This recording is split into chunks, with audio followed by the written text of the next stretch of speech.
What matters the most? Bharat matters. जय Hind everyone, मेरा नाम है आदर्श गुप्ता और स्वागत है आपका भारत मैटर्स में। यूँ तो हमारे देश में जनता पार्लियामेंट्री सेशंस को लेकर मोस्टली बजट सेशन के लिए ही उत्सुक दिखाई देती है, और ऐसा हो भी क्यों ना। आफ्टर ऑल जनता के नजरिए से बजट सेशन में ही आने वाले साल के लिए गवर्नमेंट के एक्सपेंडिचर प्लान्स और स्कीम से लेकर इनकम टैक्स के नए स्लैब्स तक का गणित प्रेजेंट किया जाता है। लेकिन इस बार देश में कुछ ऐसा घट रहा है कि पॉलिटिकल पार्टी से लेकर देश की जनता जल्द ही शुरू होने वाले पार्लियामेंट के मॉनसून सेशन की ओर टकटकी लगाए बैठी है, और इसका कारण है यूनिफॉर्म सिविल कोड। इसके बारे में ये कयास लगाए जा रहे हैं कि current BJP government monsoon session में ही यूसीसी को लाकर कोई बड़ा कदम उठा सकती है। वैसे तो इंडियन कॉन्स्टिट्यूशन के आर्टिकल 44 में मेंशन यूसीसी को लेकर 1947 से ही समय समय पर चर्चाओं का बाजार गर्म होता रहा है, लेकिन बीते महीने former Karnataka high court chief justice Rituraj Awasthi की चेयरमैनशिप में बनी 22nd law commission of India ने यूसीसी को लेकर पब्लिक से उनकी राय मांगी है, जिसके बाद से ही भारतीय राजनीति में एक बार फिर उभरा यूसीसी का ये मुद्दा जंगल में आग की तरह फैला। हालांकि सुप्रीम कोर्ट में यूसीसी को लेकर डिफरेंट पीआईएल्स बीते साल ही फाइल होने लगी थी, जिसे लेकर सेंट्रल गवर्नमेंट ने सुप्रीम कोर्ट में ये कहा था कि वो यूसीसी को लेकर वचनबद्ध है। यूसीसी का डिस्कशन तूल पकड़ ही रहा था कि इसी बीच उत्तराखंड में यूसीसी के ड्राफ्ट के कंप्लीट होने और जल्द ही इसके इंप्लीमेंट होने की खबरें भी सामने आने लगी। नतीजा ये है कि आजकल देश की अलग अलग पॉलिटिकल पार्टी से लेकर जनता के बीच भी यूसीसी डिस्कशन और डिबेट का एक खास कारण बना हुआ है। इसी के चलते आज देश में पक्ष विपक्ष के राजनीतिक समीकरण बदलते देखे जा सकते हैं, जहां पक्ष विपक्ष के बीच यूसीसी के इस मुद्दे को लेकर कोई क्लियर कट डिमार्केशन ही खत्म हो गई है। तो चलिए आज हम इसी यूसीसी के बारे में चर्चा करते हैं और समझने की कोशिश करते हैं कि आखिर कैसे यूनिफॉर्म सिविल कोड आपकी और हमारी पर्सनल लाइफ को भी चेंज कर देने की क्षमता रखता है। साथ ही हम इस पूरी डिबेट के पीछे का पॉलिटिकल नैरेटिव भी समझने का प्रयास करेंगे कि कैसे यूसीसी की वजह से जहां एक और मिड 1980s में पीएम राजीव गांधी की सत्ता डगमगा गई थी, तो वहीं आज इसी के बल पर पीएम मोदी के 2024 के जनरल इलेक्शंस की जीत के कयास लगाए जा रहे हैं। तो इस वीडियो की इंपॉर्टेंस यूपीएससी मेंस के जीएस पेपर 2 के लिहाज से काफी इंपॉर्टेंट है। इसके बारे में हम वीडियो के अंत में और भी बात करेंगे, पर फिलहाल के लिए अपने डिस्कशन को हम आगे बढ़ाते हैं। दोस्तों, यूपीएससी की तैयारी करने के लिए आपको बहुत सारे ऑनलाइन बैचेस मिलेंगे, पर आखिरकार क्यों स्टडी आईक्यू का UPSC prelims to interview live batch उसमें से बेस्ट है? दोस्तों, इन बैचेस में आपको 1000+ आवर्स का लाइव कंटेंट डिलीवर किया जाएगा। आपकी तैयारी को पिन पॉइंट फोकस रखने के लिए क्रिस्प नोट्स दिए जाएंगे। किसी भी समय आपके डाउट्स को क्लियर करने के लिए 1-to-1 मेंटोरशिप का फीचर भी आपके पास रहेगा। प्रीलिम्स के लिए प्रैक्टिस क्वेश्चंस, मेंस के आंसर राइटिंग प्रैक्टिस, और उसके बाद जो भी स्टूडेंट्स प्रीलिम्स 2024 क्लियर करेंगे उन्हें स्टडी आईक्यू कैंपस में बुलाकर अगले 4 महीनों के लिए मेंस रेसिडेंशियल प्रोग्राम के अंडर रिगरस प्रिपरेशन कराई जाएगी बिना किसी एडिशनल कॉस्ट के। और दोस्तों, ये सब कुछ आपको मिलेगा मात्र और मात्र 29,999 के सुपर डिस्काउंटेड प्राइस पे, अगर आप AG live coupon code use करते हैं। दोस्तों, 10 जुलाई को स्टडी आईक्यू के prelims to interview batches English और हिंदी लैंग्वेज में लॉन्च होने जा रहे हैं। इन बैचेस में क्लासेस की टाइमिंग मॉर्निंग 8 AM रहेगी। तो आप भी AG लाइव कूपन कोड यूज करिए और पूरे देश के यूपीएससी एस्पिरेंट्स के साथ कहिए कि अब तैयारी हुई अफोर्डेबल स्टडी आईक्यू के साथ। इन बैचेस से रिलेटेड सभी इंपॉर्टेंट लिंक्स आपको डिस्क्रिप्शन और पिन्ड कमेंट में मिल जाएंगी। दोस्तों, सबसे पहले तो ये प्रश्न उठता है कि आखिर ये यूनिफॉर्म सिविल कोड है क्या? दोस्तों, अगर हम इंडियन जुडिशियल सिस्टम या लीगल सेटअप की बात करें तो कॉन्स्टिट्यूशन के आर्टिकल 14 के अंडर अगर आप एक क्राइम जैसे मर्डर, एक्सीडेंट, फ्रॉड या रॉबरी करें तो भले ही आप किसी भी कम्युनिटी या रिलीजन के हो, कोर्ट आपको एक ही नजर से देखेगा और आपको अपने लिए हुए क्राइम के आधार पर ही सजा देगा। लेकिन अगर हम आज की स्थिति में देखें तो हमारे देश में एक पर्टिकुलर इंडिविजुअल, फैमिली और सोसाइटी से जुड़े मुद्दे जैसे marriage, divorce, inheritance, adoption, succession, alimony इत्यादि जैसे मुद्दों को गवर्न या डिसाइड करने के लिए कोई एक पर्टिकुलर सेट ऑफ लॉज मौजूद नहीं है। ये सभी मुद्दे एक पर्सन के रिलीजन या कम्युनिटी के बेसिस पर अलग अलग इंडिविजुअल लॉज द्वारा डिसाइड किए जाते हैं। जिसे करने के लिए हिंदूज, मुस्लिम, सिख, क्रिश्चियंस इत्यादि अलग अलग रिलीजन्स के साथ साथ अलग अलग ट्राइबल ग्रुप्स भी अपने पर्टिकुलर इंडिविजुअल लॉज फॉलो करते हैं। उदाहरण के लिए Parsi marriage and divorce act 1936, the Indian Christian marriage act 1872, the Hindu marriage act 1955, Anand marriage act 1909 इत्यादि। इनमें से कुछ लॉज तो पर्टिकुलरली कॉपीफाइड हैं, जबकि कुछ कस्टम्स और इंटरप्रिटेशंस पर बेस्ड हैं। हालांकि इस सिस्टम की शुरुआत भारत जैसे डाइवर्स नेशन में हर किसी को अपना रिलीजन और अपने कस्टम्स को फॉलो करने की आज़ादी देने के उद्देश्य से की गई थी, जिसका जिक्र हमें कॉन्स्टिट्यूशन के आर्टिकल 25 और 26 में फंडामेंटल राइट्स के रूप में देखने को मिलता है। मगर इसके चलते हमारे देश में पर्सनल लॉ को गवर्न करने वाला ये सिस्टम फेयरली कॉम्प्लेक्स बन जाता है, जबकि इसके उलट केवल गोवा में ही एक यूनिफॉर्म पर्सनल लॉ इंप्लीमेंट होता है जिसे गोवा सिविल कोड कहा जाता है, जहां रहने वाले सभी रिलीजन या कम्युनिटी को फॉलो करने वाले लोग एक जीसीसी के रूप में एक पर्टिकुलर सेट ऑफ लॉस को फॉलो करते हैं। हालांकि इसके पीछे गोवा का पोर्टुगीज हिस्ट्री जिम्मेदार है। वहीं इसके उलट अगर आप इंडियन कॉन्स्टिट्यूशन में दिए गए डीपीएसपी या directive principles of state policies पर नजर डालें तो आपको इसमें यूसीसी के बारे में आर्टिकल 44 देखने को मिलता है, जिसके अनुसार state shall endeavour to provide for its citizen a uniform civil code UCC throughout the territory of India. यानी गवर्नमेंट को उसके सभी सिटीजन्स के लिए एक यूनिफॉर्म सिविल कोड प्रोवाइड करने का प्रयास करना चाहिए। ऐसे में आप पूछेंगे कि अगर आर्टिकल 44 एक यूसीसी को एस्टैब्लिश करने की बात कहता है तो आखिर आज तक ऐसा हुआ क्यों नहीं? दरअसल लंबे समय से यूसीसी को एस्टैब्लिश करने को लेकर मांग की जा रही थी, जहां कॉन्स्टिट्यूशन के आर्टिकल 14 to 25 और 45 के बीच एक ऑनगोइंग टसल चल रहा था। और ये टसल कोई आज का नहीं, बल्कि ये तब से है जब से कॉन्स्टिट्यूशन ऑफ इंडिया लिखा जा रहा था।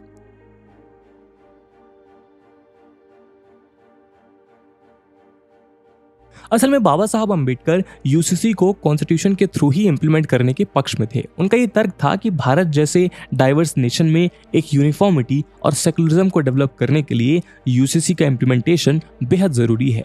इसी तरह कॉन्स्टिट्यूएंट असेंबली के की मेंबर के.एम. मुंशी का भी यही ओपिनियन था कि इंडिपेंडेंट इंडिया में रिलीजन को प्राइवेट स्फीयर तक ही रेस्ट्रिक्ट रखा जाना चाहिए, जबकि देश में यूनिटी और सोसाइटल इंटीग्रेशन को प्रमोट करने के लिए एक सिविक नेशनल आइडेंटिटी डेवलप करने की दिशा में यूसीसी को इंप्लीमेंट किया जाना चाहिए। इसके उलट कॉन्स्टिट्यूएंट असेंबली के कुछ मेंबर्स द्वारा पार्टीशन के साथ आजाद हुए देश में यूसीसी के अगेंस्ट स्ट्रॉन्ग नेगेटिव सेंटिमेंट और ऐसे माहौल में रिलीजियस सेंटिमेंट में इंटरफेयर ना करने को मुनासिब नहीं समझा, जिनमें काजी सैयद करीमुद्दीन और मौलाना हसरत मोहानी माइनॉरिटीज के पर्सनल लॉस के प्रोटेक्शन के फेवर में थे। यही नहीं, सरदार पटेल और पटाभी सीतारामैया भी पर्सनल लॉज में इंटरफेयर ना करने के पक्ष में थे। ऐसे में इस डिबेट को सॉल्व करने के लिए फंडामेंटल राइट्स की सब कमेटी, जिसे सरदार वल्लभ भाई पटेल लीड कर रहे थे, वहां यूसीसी को as a fundamental right include किए जाने और उसे इंडियन कॉन्स्टिट्यूशन के जरिए जस्टिफाइड बनाए जाने को लेकर वोटिंग करवाई गई। इस वोटिंग में 5:4 मेजोरिटी से यह फैसला किया गया कि यूसीसी डिजायरेबल तो है, लेकिन जब तक देश सोशली उसे एक्सेप्ट करने के लिए रेडी नहीं है, यूसीसी को इम्प्लीमेंट नहीं किया जा सकता। और ऐसे में यूसीसी को डीपीएसपी में ही इंक्लूड करके छोड़ दिया गया। लेकिन जल्द ही ये टसल एक बार फिर फोरफ्रंट पे नजर आने लगी।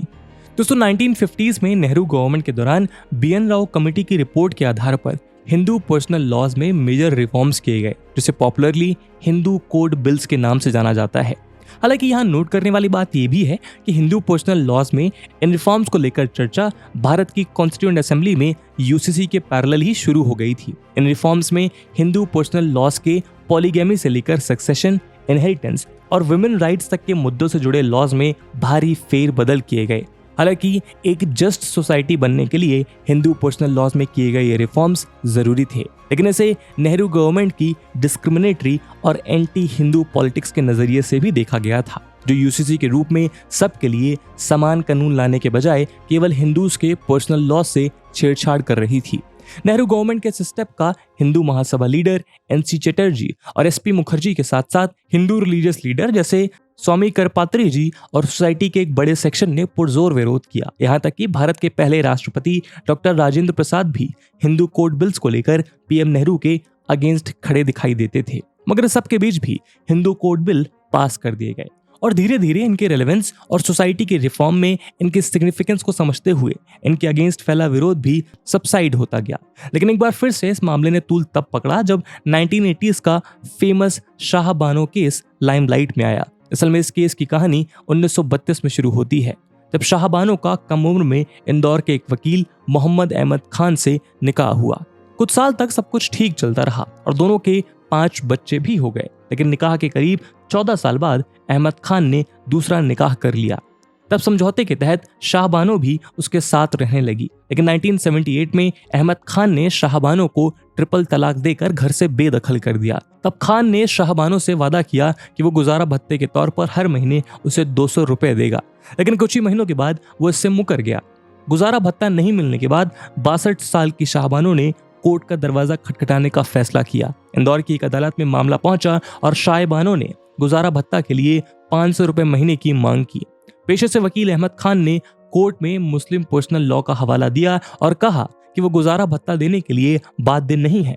कोर्ट ने इस दलील को तो खारिज कर दिया, लेकिन शाहबानो को महज 20 रुपए प्रतिमाह का गुजारा भत्ता देने का फैसला सुनाया, जो शाहबानो और उनके बच्चों के लिए काफी कम रकम थी। इसके बाद मामला हाई कोर्ट पहुंच गया।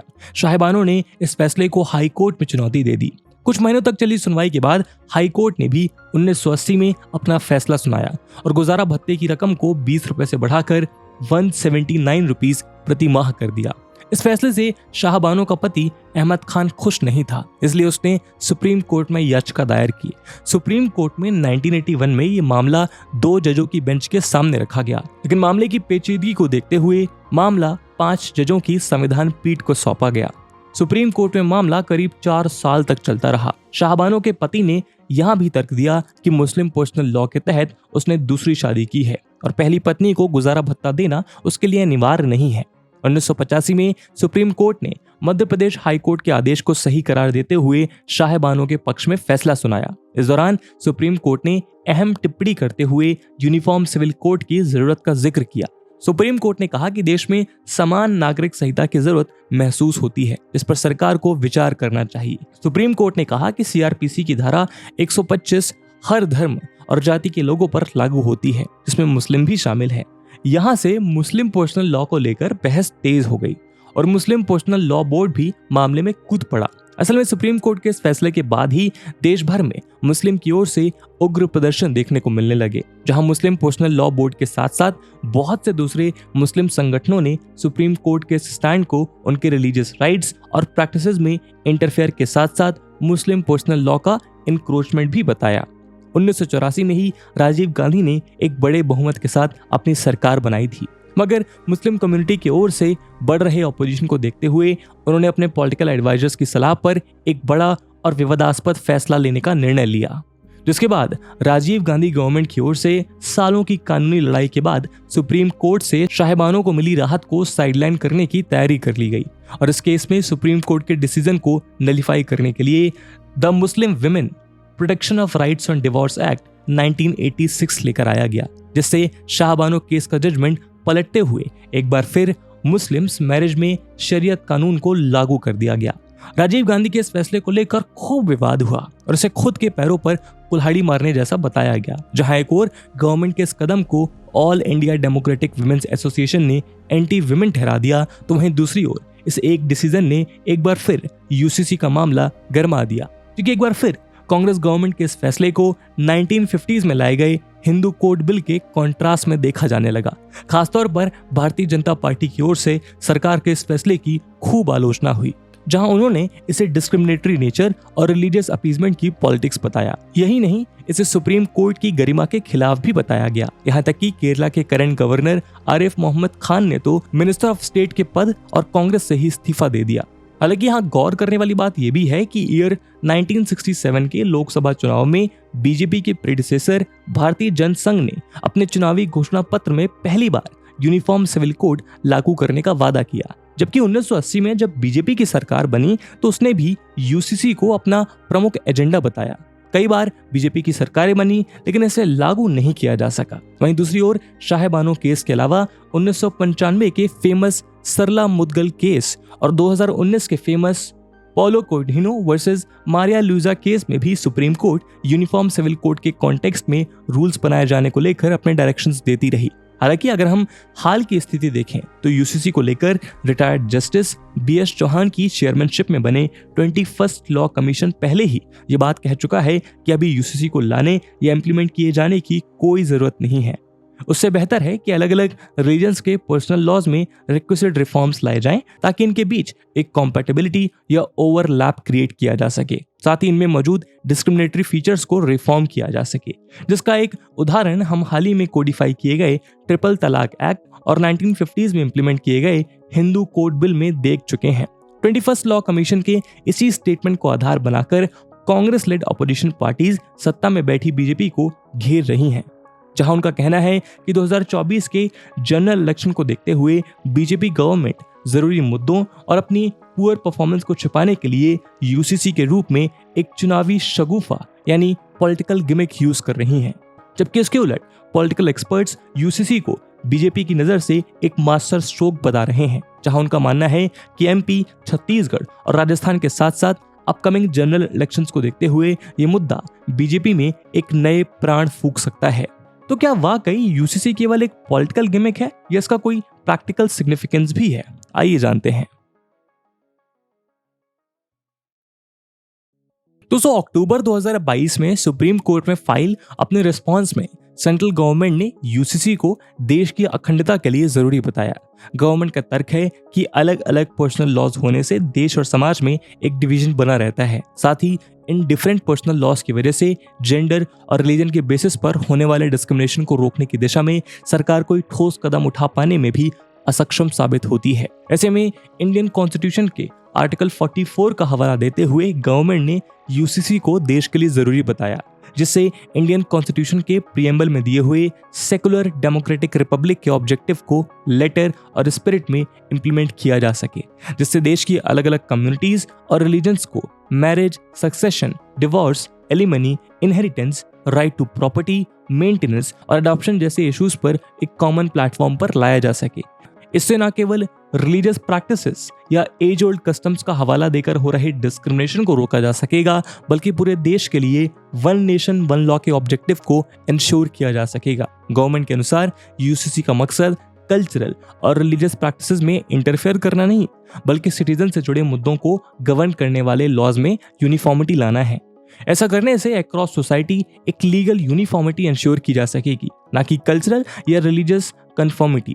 यहाँ एक इंडिविजुअल के रिलीजियस राइट्स और उसके पर्सनल बिलीफ को प्रैक्टिस करने के राइट को इंटैक्ट रखते हुए सभी सिटीजन्स को एक कॉमन लॉ स्ट्रक्चर के अंडर गवर्न करने का प्रयास किया जा रहा है, ताकि इंडिविजुअल राइट और सोशल लॉस का बैलेंस क्रिएट किया जा सके।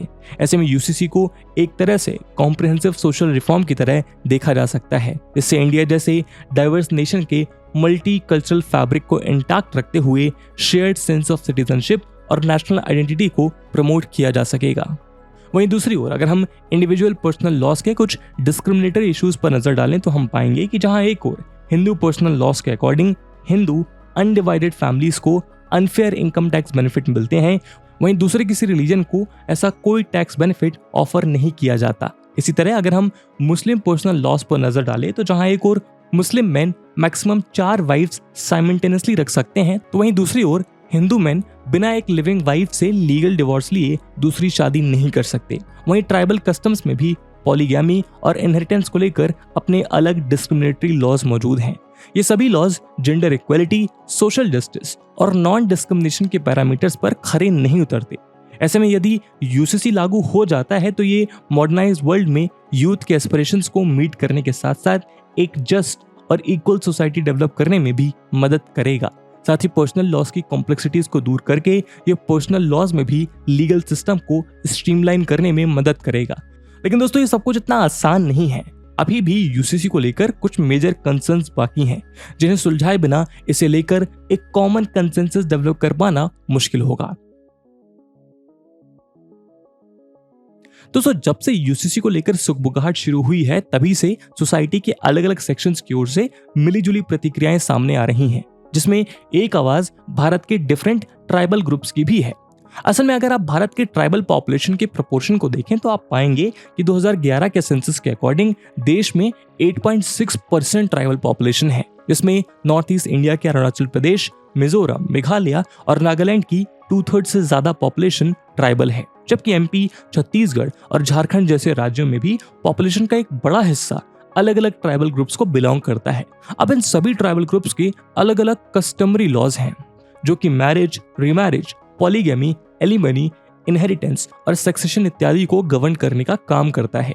ट्राइबल हिस्टोरियंस और एक्सपर्ट्स की माने तो गोंड, भील, भरिया, मुंडा, नागा, मिजो इत्यादि जैसे 700 से ज्यादा ट्राइबल ग्रुप्स के ये सभी लॉज ना तो प्रॉपरली कोडिफाइड हैं और ना ही इन सभी ट्राइबल ग्रुप्स के इन कस्टम्स को किसी एक अम्ब्रेला के अंडर डाला जा सकता है। ऐसे में इन ट्राइबल ग्रुप्स की ओर से उनके लीडर्स ये प्रश्न उठा रहे हैं कि आखिर एक यूनिफॉर्म सिविल कोड को फॉर्म करने से उनके अपने कस्टम्स, रीति रिवाजों का उचित सम्मान कैसे हो पाएगा। हालांकि ट्राइबल ग्रुप के इस कंसर्न का आंसर देते हुए कुछ ट्राइबल स्कॉलर्स ये भी पॉइंट आउट करते हैं कि कॉन्स्टिट्यूशन ऑफ इंडिया के आर्टिकल 44 पार्ट 1 और 2 ये बात स्टिपुलेट करते हैं कि ट्राइबल ग्रुप्स के कस्टमरी लॉज पहले की तरह ही एप्लीकेबल रहेंगे, जिन्हें लेकर पीसा एक्ट या panchayat extension to scheduled areas act 1966 में ऑलरेडी ये बात घोषित की गई है कि इन ट्राइबल एरियाज की विलेज काउंसिल या ग्राम सभा ही सुप्रीम डिसीजन मेकिंग अथॉरिटी बनी रहेगी।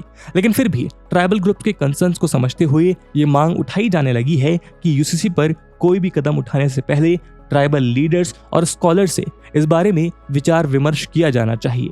वहीं दूसरी ओर देश के माइनॉरिटी सेक्शन जैसे मुस्लिम्स, बुद्धिस्ट, सिख इत्यादि भी यूसीसी को उनके रिलीजियस प्रैक्टिसेस और कस्टम्स में दखल के रूप में देख रहे हैं। ऐसे में उनका ये आरोप है कि करंट बीजेपी गवर्नमेंट यूसीसी के बहाने देश में माइनॉरिटीज को ऑप्रेस करने का काम कर रही है, जो कि उनके फंडामेंटल राइट्स के अगेंस्ट है। साथ ही अक्सर ये बात भी पॉइंट आउट की जाती है कि हिंदू पर्सनल लॉज या मुस्लिम पर्सनल लॉज जैसे लॉज मौजूद होने के बाद भी ये सभी रिलीजियस कम्युनिटीज किसी एक पर्टिकुलर लॉ को फॉलो नहीं करती, बल्कि हिंदूज और मुस्लिम्स में भी बहुत सी कम्युनिटी और उनके अलग अलग कस्टम्स हैं। तो आखिर पूरे देश के लिए एक कॉमन सिविल कोड बनाना कितना प्रैक्टिकल है? क्या इससे बेहतर ये नहीं होगा कि अगर हर कम्युनिटी अपने इंडिविजुअल लॉज को ही रिफॉर्म करने की दिशा में प्रयास करे, जिससे कम्युनिटी की इंडिविजुअलिटी और सोशल जस्टिस दोनों इंश्योर किए जा सके। वहीं जहां एक और अपने प्रीवियस जजमेंट में कुछ जजेस गोवा के so called Goa civil code को प्रेस करते हैं और उसी दिशा में देश में यूसीसी बनाने को रिकमेंड करते देखे जा सकते हैं, तो वहीं दूसरी ओर बहुत से लीगल एक्सपर्ट्स ये बात भी पॉइंट आउट कर रहे हैं कि जहां एक और पोर्टुगीज लॉज के सक्सेशन में गोवा सिविल कोड अप्लाइड है, वहां भी ये कोड किसी केओस से कम नहीं है, क्योंकि यहाँ यूनिफॉर्म कोड स्टैब्लिश होने के बाद भी इसके इम्प्लीमेंटेशन में प्लूरैलिटी और कॉम्प्लेक्सिटी मौजूद है, जहां मैरिज से लेकर प्रॉपर्टी के सक्सेशन को लेकर भी अलग अलग कम्युनिटीज के बीच अलग अलग एक्सपेक्टेशंस बने हुए हैं। ऐसे में एक्सपर्ट्स ये बात उठाते हैं कि क्या भारत जैसे डाइवर्स नेशन में एक यूनिफॉर्म सिविल कोड स्टैब्लिश कर पाना प्रैक्टिकल है? मगर इस सब के बीच प्रश्न ये उठता है कि आखिर इस डिबेट का एंड क्या है? दोस्तों, अगर हम यूसीसी को एक सोशल रिफॉर्म मूवमेंट के नजरिए से देखें तो हम पाएंगे कि मॉडर्न टाइम्स के अकॉर्डिंग ये जरूरी तो है, लेकिन इसे इंप्लीमेंट करने में सेंसिटिविटी और मैच्योरिटी दिखाए जाने की भी जरूरत है, जिससे देश का सोशल और कल्चरल फैब्रिक भी ना बिगड़े और हम हमारे बीच फैली बुराइयों को भी खत्म कर पाएं। ऐसे में जरूरी है कि सोसाइटी में से लेकर एक कंसेंसस बिल्ड करने की ओर ध्यान दिया जाए, जहां सोसाइटी के सभी एलिमेंट्स की बात सुनने और उनके कंसर्न्स पर मेटिकुलसली वर्क करने की दिशा में कदम उठाए जा सके। साथ ही सिविल सोसाइटी और खास तौर पर पॉलिटिकल और रिलीजियस लीडर्स को भी ये ध्यान देने की जरूरत है कि यूसीसी से रिलेटेड कोई ड्राफ्ट या बिल सामने रखे जाने से पहले उसे लेकर एक नेगेटिव सेंटिमेंट डेवलप कर लेना भी कोई लॉजिकल स्टेप नहीं है। आफ्टर ऑल, अगर कॉन्स्टिट्यूशन में यूसीसी को स्टैब्लिश करने को लेकर बात की गई है और आजादी के 75 साल से ज्यादा बीत जाने के बाद भी उस दिशा में कोई ठोस कदम नहीं उठाए गए हैं, तो ये कहीं ना कहीं कॉन्स्टिट्यूशन की स्पिरिट का अपमान है। ऐसे में इस ऑनगोइंग यूसीसी डिबेट का एंड रिजल्ट किस फॉर्म में हमारे सामने आएगा, ये तो आने वाला वक्त ही बताएगा। हालांकि इस विषय में हमें थोड़ा बहुत अंदाजा उत्तराखंड के यूसीसी ड्राफ्ट से जरूर हो जाएगा, जिसे retired supreme court justice Ranjana Prakash Desai की अध्यक्षता में बनाया गया है। लेकिन अपने प्रेस रिलीज में ड्राफ्टिंग कमेटी द्वारा इस ड्राफ्ट के बारे में भी यही कहा जा रहा है कि इसे बनाते समय सोसाइटी के ऑल शेड्स ऑफ ओपिनियन को ध्यान में रखा गया है, जो उत्तराखंड में सोशल फैब्रिक को स्ट्रॉन्ग करने के साथ साथ जेंडर इक्वालिटी प्रमोट करने और इकोनॉमिकल, सोशल और रिलीजियस इनइक्वालिटीज से लड़ने में भी सहायक सिद्ध होगा। और इसी उम्मीद के साथ दोस्तों, आज के वीडियो को हम यहीं विराम देते हैं। इस मुद्दे को लेकर आपका क्या ओपिनियन है, कमेंट सेक्शन में जरूर बताइएगा। इस वीडियो की इंपॉर्टेंस यूपीएससी प्रीलिम्स और मेंस में देखते हुए एक सवाल हम आपके लिए छोड़कर जा रहे हैं, इसको आपको कमेंट सेक्शन में आंसर करना है। The question is, discuss the possible factors that inhibit India from enacting for its citizen a uniform civil code as provided in the directive principles of state policy. And with this question my friends that's it for the video. I hope आपको video पसंद आया होगा, और अगर पसंद आया है तो अपने दोस्तों के साथ शेयर करना मत भूलिएगा। हम मिलते हैं अगले वीडियो में, तब तक के लिए जय हिंद, जय भारत।